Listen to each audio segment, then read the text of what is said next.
Oh, quick, quick, quick. Shit. It almost got away here on this side. Hello guys, and welcome back. Today it's going to be something special because we're going to make mead. We've made few meads before in the past, but definitely not on the video. So I'm super excited to show you, what do we do, how do we do our mead. It's going to be very straightforward. It's going to be traditional mead recipe. We're not going to use any fruit. We're not going to use a lot of things that some people may use. So let's just jump straight into it. I will show you exactly first the ingredients, and then we're going to go through it step by step. All right, so first things first, we have our honey, of course. This honey is Wobenquill honey. I'm not even sure how exactly to say it. It's from our shop here in Germany, and we have quite a bit of it because we have 2.5 kilos of honey, right? It's a lot of honey. When you do your meat, depends how you want to do it. You can do a light meat with 500 grams or 1 kilo, and you can go for more like we have in this case 2.5 kilo. Are we going to use all of it? We will see, probably yes. And of course, we have our 5-liter fermenter. So we're talking about ratio essentially, half honey, half water, which will be quite something. So again, we will come back to exact amounts later on.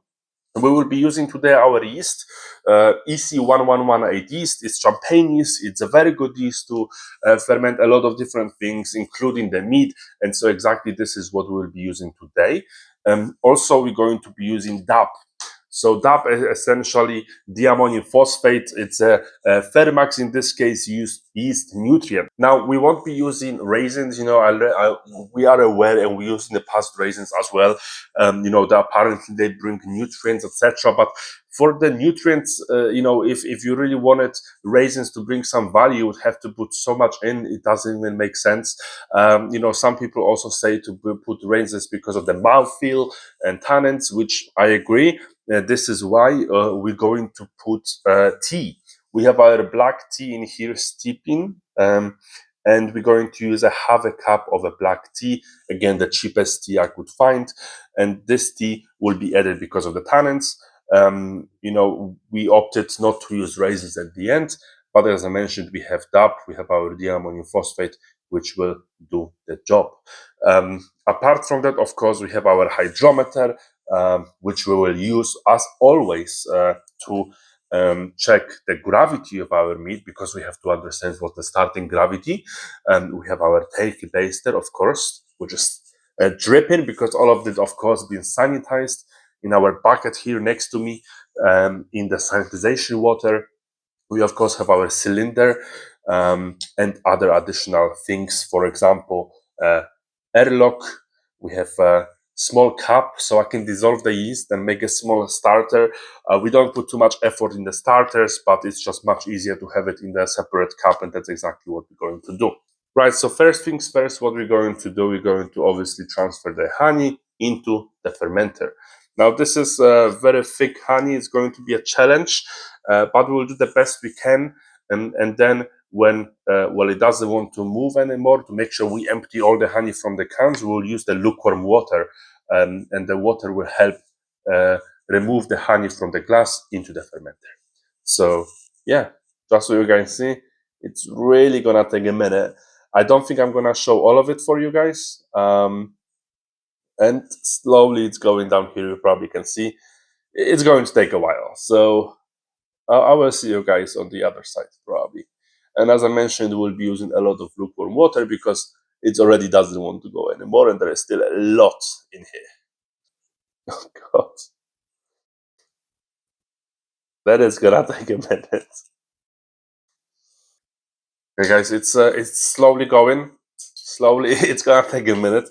So as we do it, I just want to mention that mentioned at the beginning, 2.5 liters of water, 2.5 kilos of honey. It's not really going to work like that, right? So we're going to fill 2.5 roughly of all of the honey, most likely we have here, and then we're going to fill in the rest with water, right? It's probably not going to be 2.5 liters exactly, because there would be no space for fermentation, and so we want to leave always some space on top. So it may be less than 2.5 liters of water, right? So essentially we use 2.5 kilos of honey and then fill the rest with water. As you guys see, we poured water, we took as much as we could normally with the spoon, we put in water with the rest.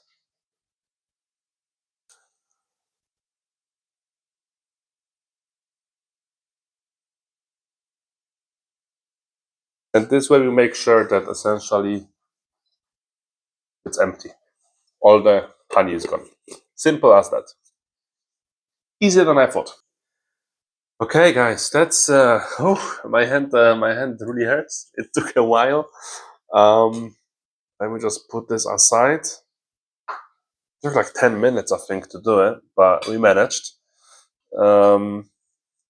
Here now you can see it's 2.5 kilos of honey and quite a bit of water, of course, because we needed to use water to make sure that all honey gets out of the jar. So yeah, now what we have to do, we have to mix it. It's of course not enough water to mix it in properly. So first we're going to put in more water and we're going to mix it in. Now, on top of it, as I mentioned, we will be adding tea, and this is exactly what I will add right now. So I actually need my funnel back on. And we have our black tea, half a cup of black tea, and we will just put it in.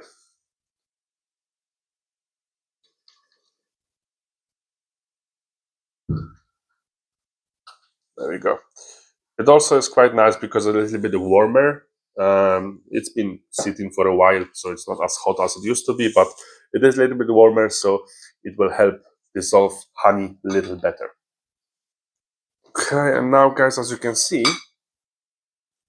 there's a little bit of more water, and now very difficult part is going to be, well, shaking it, dissolving it. It's going to be pain in the butt, but luckily my husband my husband will do it as I guys show you the next steps. Okay. Right, so as my husband slowly dissolves the honey into the water, I will prepare a starter. Now I say a starter because a starter requires, quite a bit of thought and quite a bit of energy put beforehand even. We are not bothered too much. The only reason we do a starter the way we do is because it's much easier to put yeast into small cup of water and put it in instead of putting it straight away into a small mouth fermenter. Okay, so essentially, as I promised, as I mentioned, we'll be using our EC1118 yeast. It's a very resilient champagne yeast, 18% alcohol tolerance. So this is something that we will be putting in. It's a 5 grams exactly, and we put into the water.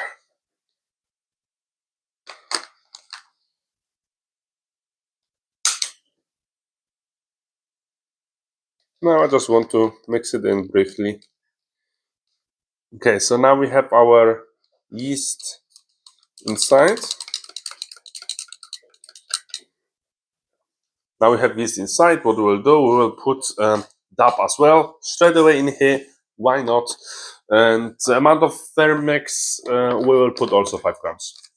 All right, guys. So we have our starter right here.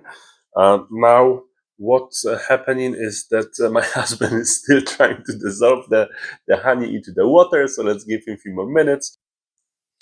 Okay, guys, so my husband tried the best, but it's really a pain because when you turn around, you still see it's a lot of honey that's not dissolved, and it's gonna take a minute. So yeah, we'll see you on the other end. All right, guys, finally, after shaking it, warming it up from the bottom, we did a lot of things. It was really difficult to dissolve it. Small tip for you guys: really use a bit warmer water.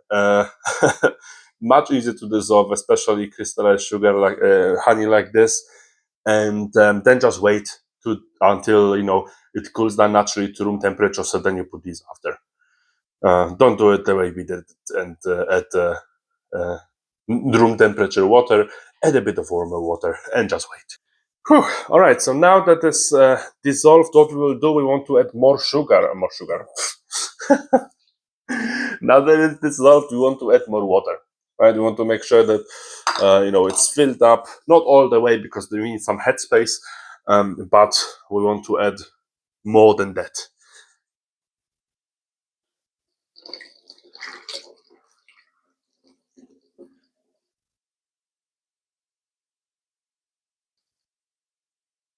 Okay, it's maybe a bit too much, but I'm greedy.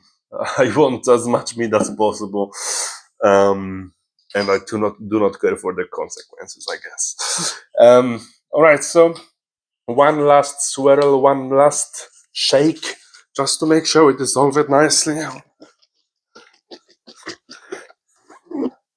Very nice, very good test when you do it. Turn around the fermenter and see if you see any honey or sugar. If you're doing a wine, if you don't see anything there, it means it's dissolved well. In this case, it's very nicely dissolved. And what we want to do, of course, we want to do a gravity reading. Before we do gravity reading, I'm gonna add my yeast first. Don't ask me why. We just do it.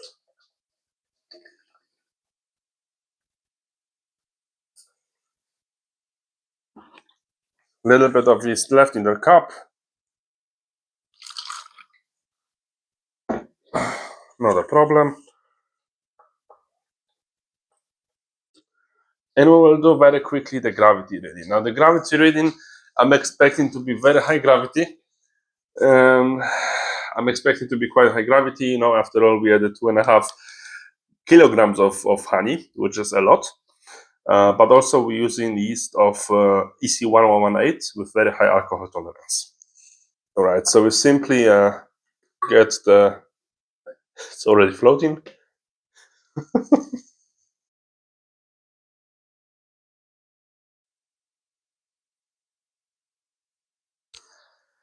Can't see it so low, I can't see.